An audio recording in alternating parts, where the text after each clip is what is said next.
Assalamualaikum warahmatullahi wabarakatuh. So, jadi hari ini saya nak memberi penerangan mengenai teknik-teknik menjawab soalan sains SPM. Okey. So, jadi first thing first, kita start dengan penyertaan masalah lah ya. Okey, bila cakap pasal penyertaan masalah ni, maksudnya dia macam kita tanya mengenai eksperimen tu. Okey, sebab tu bila cakap pasal tanya, kita kena start ayat dengan adakah dengan bagaimana. Okey, sebagai contohnya, eksperimen ni dia mengenai mana lebih kuat, yang tulang berongga ke tulang padat. Eksperimen ni lah. Lepas tu dia pula suruh buat penyataan masalah. Okey, contoh jawapan saya je. Okey, jawapan sepatutnya kena buat tulang lah, tapi silap. Okey, adakah tulang berongga lebih kuat berbanding tulang padat? Okey, macam tu lah dia. Lepas tu pula, macam mana kita nak cari PM atau PB apabila kita tengok graf dengan histogram, dengan jadual? Cara dia senang je. Bila dekat graf ni, tapi saya lupa lah yang dekat bahagian jadual tu, sorry ya. Saya ajar graf dengan histogram je lah. Okey, bila dekat bahagian graf ni, senang je. Sini PB, sini PM. Sama juga dengan ni. Atas ni PB, bawah ni PM. Itu je. Okey. Kalau untuk tujuan eksperimen, sorry ya. Sebenarnya tujuan eksperimen ni bukan penyataan soalan ni. Okey. Bila untuk tujuan eksperimen ni kan, kita kena buat apa-apa mesti kena ada PB dengan PM. Itu paling penting. Okey, contohnya eksperimen dijalankan untuk mengkaji atau menyiasat PB bagi PM. Contoh jawapan, eksperimen dijalankan untuk mengkaji ketahanan kakisan bagi alloy dan logam tulen. Okey, apa-apa pun kena ada PB dengan PM. Boleh juga buat mengkaji atau menyiasat kesan PM terhadap PB. Okey, ataupun untuk mengkaji hubungan antara PM dengan PB, boleh. Okey, hipotesis, soalan yang paling famous yang memang akan sentiasa masuk lah. Okey, hipotesis ni dia ada dua jenis tau. Ada perkadaran dengan perbandingan. Okey, perkadaran ni kita guna apabila nilai PM atau PB tu boleh diukur. Maksudnya dia ada nombor. Contoh macam jisim, ketinggian. Okey, kalau yang macam ni, kita nak guna hipotesis apa? Mestilah perkadaran sebab dia ada jisim. Jisim pula sebab dia ada ketinggian. Maksudnya dia ada nilai lah. Okey, contoh macam semakin PM, semakin PB. Semakin bertambah PM, semakin berkurang PB, macam tu lah. Jika PM berkurang, maka PB bertambah. Okey, contoh macam ni. Semakin bertambah jisim tin, semakin berkurang masa yang diambil untuk tin berhenti berayun. Kalau untuk jika PM maka PB pula, jika PM ya, jika jisim tin bertambah, maka masa yang diambil untuk tin berhenti berayun berkurang. Okey, faham dah? Bagus. Okey, sekarang pula kita nak masuk yang perbandingan pula. Perbandingan ni kita guna bila nilai PM atau PB tu tidak boleh diukur. Contoh macam jantina, jenis logam, mana boleh ukur benda tu kan? Okey, sebab tu kita kena guna PM1 lebih besar ataupun lebih kurang pada PM2. Apa benda PM1 dengan PM2 ni? Okey, dia senang je.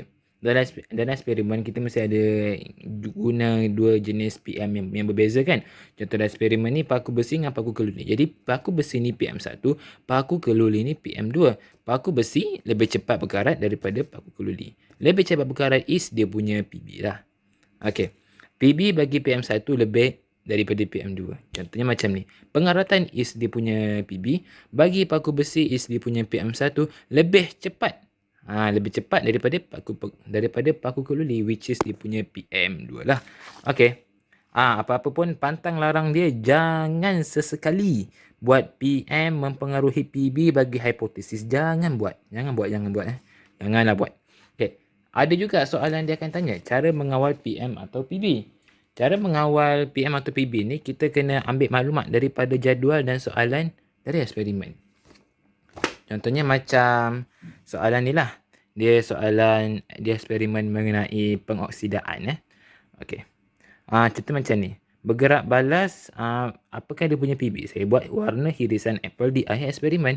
Jadi cara nak mengawal dia dengan memerhatikan warna hirisan apple di akhir eksperimen. Okey. Mana spesifiknya? Ada tunjuk. Kalau PM pula jenis larutan. Okey, dia kena spesifik. Maksud spesifik ni contoh macam jawapan ni. Ini jawapan saya salah sebab dia tak lengkap. Dia patut lebih lengkap buat macam ni. Dengan menggunakan dua jenis larutan yang berbeza, iaitu larutan gula dan jus limau. Sebab dalam eksperimen ni guna apa? Larutan gula dan jus limau. Okey, move on. Lepas tu pula ni, banding dan beza. Bila cakap pasal banding dan beza ni, kena ingat satu benda je. Kena ada persamaan dan perbezaan. Okey. Okey, sebagai contohnya soalan ni, tunjak. Sekejap. Okey, sebagai contohnya soalan ni. Tapi yang soalan ni saya salah sebab saya tak belajar. Sebab saya masa tu tak tahu. Dia apa-apa pun kena ada perbezaan dengan persamaan. Saya cuma buat perbezaan. Jadi saya dapat satu markah je. Rugi kan? Okey, so jadi dia cakap berdasarkan jadual 5. Dia pun akan kata dah berdasarkan, jadi kita kena ambil apa-apa maklumat ni. Jadi kita punya jawapan ni kena ada daripada apa-apa maklumat ni. Apa-apa maklumat ni kita ambil untuk kita punya jawapan. Okey, contoh macam yang ni saya buat perbezaan kan. Proses Haber tahu sebut je. Proses Haber menghasilkan amonia, proses Sentuh menghasilkan asid sulfurik. Yang ni saya salah ni. Patutnya kena buat persamaan dia. Jadi kalau persamaan dia apa? Kedua-duanya memerlukan mangkin. Dia kalau paling senang kan bagi saya, kita jawab ni sebaiknya kita buat jadual lah bagi cikgu senang nampak. Jadi bila cikgu senang nampak, pemeriksa senang hati, dapat markah ekstra. Saja je cakap. Tapi kalau kita mudahkan urusan orang, nanti mana tahu dia happy kan. Dia pun tanda kata kita dengan suka hati lah. Okey dah. Move on. Lepas tu pula, hubungan. Kalau hubungan ni kan dia sama je macam hipotesis. Tapi kita kena guna yang bahagian perkadaran dah. Okey. Contohnya, nyatakan hubungan antara bilangan koloni bakteria dengan masa. Jawapan dia, macam saya kata, guna hipotesis bahagian perkadaran. Semakin lah. Semakin bertambah masa, semakin bertambah bilangan koloni bakteria. Jangan buat PM mempengaruhi PB. Itu pantang larang dia. Okey, pemerhatian pula. Is basically apa yang kita dapat lihat di eksperimen lah. Okey. Apa-apa pun kita kena guna maklumat ataupun words daripada eksperimen itu sendiri. Okey, sebagai contohnya, eksperimen pengoksidaan apel. Nyatakan satu pemerhatian berdasarkan eksperimen ini. Warna hirisan apel yang direndam dalam larutan gula berubah menjadi pirang. Okey, sekarang kita masuk bahagian inference. Okey, inference is basically sebab bagi pemerhatian lah. Okey, sebagai contohnya kita ada inference untuk pemerhatian yang eksperimen kita tadi tu lah. Okey, sebab kenapa warna hirisan apel yang direndam dalam larutan gula tu berubah menjadi perak? Sebab kenapa dah jadi perak? Sebab larutan gula tidak mampu menghalang pengoksidaan hirisan apel. Itu dia. Lepas tu kita ada DSO ataupun definisi secara operasi. Okey, DSO ni kan jangan pening-pening.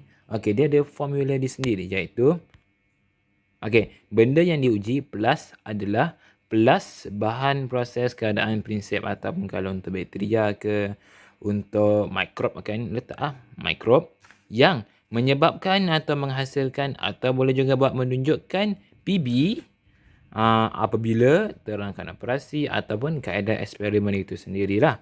Sebagainya. Sebagai contohnya, nyatakan DSO bagi alloy. Alloy, benda yang diuji adalah bahan yang menyebabkan paku keluli tidak berkarat apabila paku keluli direndam dalam larutan natrium klorida selama 5 hari. Contohnya kita ada di sini masih lagi eksperimen apel yang sama. Dia suruh buat DSO bagi pengoksidaan hirisan apel. Pengoksidaan hirisan apel adalah proses yang menyebabkan warna hirisan apel berubah apabila direndam dalam larutan gula. Sekian, terima kasih.